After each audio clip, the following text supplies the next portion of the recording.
I know when you're dealing Yeah. with the bride, you also have to deal with mom and dad. You sometimes have to deal with auntie. They are very important, not just the parents.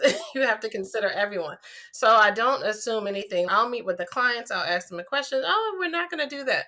I'm like, can we meet with your parents? Can we meet with who else is involved? Sometimes it's a sister.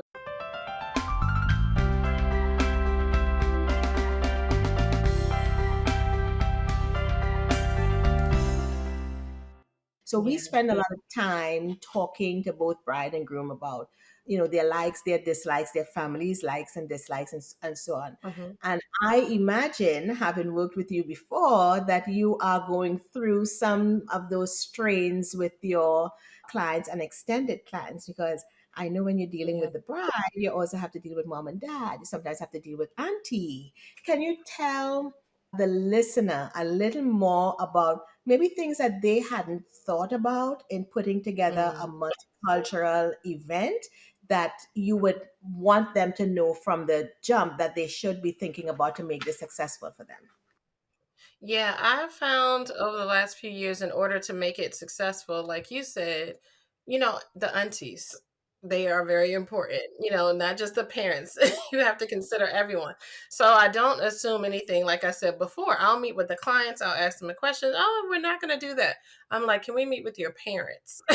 Can we meet with who else is involved? Sometimes it's a sister. We've had sisters who were very vocal, because the parents lived farther away. So we're like, okay, the sister, okay, let's have her here with technology similar to this Zoom, right? Zoom or Teams or what have you. Let's get on the Zoom. Let's all be on the same page and we ask questions. What's important to you? What's your vision? What's your expectation? And then we might dial it down a bit, right? To make sure it can work. Because, Mhm. for example, you have a lot of multicultural weddings where they want to have what we deem the traditional wedding, like the traditional cultural wedding. And then some of them Yes. want to have the white wedding, right? The American westernized wedding. Sometimes they do it 2 separate days. Sometimes they Yes. want to do it the same day. So if we're doing it the same way, that's literally like an 8 to 9 hour day for your guests, literally. So we have to dial it down. We can't be in the traditional portion for 5 hours. It might have to be 2 hours. See, things like that. Right. There are compromises that have to happen, but the quality of the overall event is not compromised, right? You still get to have your traditional, incorporate the traditional aspects that you want, right?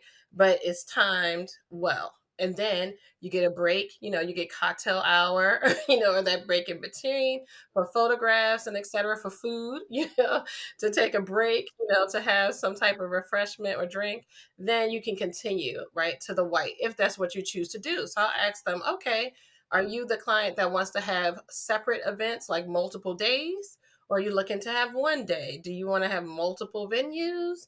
Is someone expecting it to have it at a family home? What does that look like? What is the square footage of that space? Can we accommodate everyone? What does parking look like for all of these 200, 300 plus people? So these are the type of questions you have to ask, because sometimes you'll meet, clients and their family and they say, oh, our traditionals are in the home, in West Africa. And I'm like, that's nice. But here, 200, 300 people, it might be difficult to accommodate them, and then you got to think about accessibility and all these things. It might be a better solution to look at a venue, right? Look at caterers that can accommodate your need and what you're looking for. Like you said, caterers who are familiar with that type of cuisine. So, you have to be able to consider all the different factors and then find, like we always like to say, an experienced professional who can assist you with that. And we would hope that we are those experienced professionals.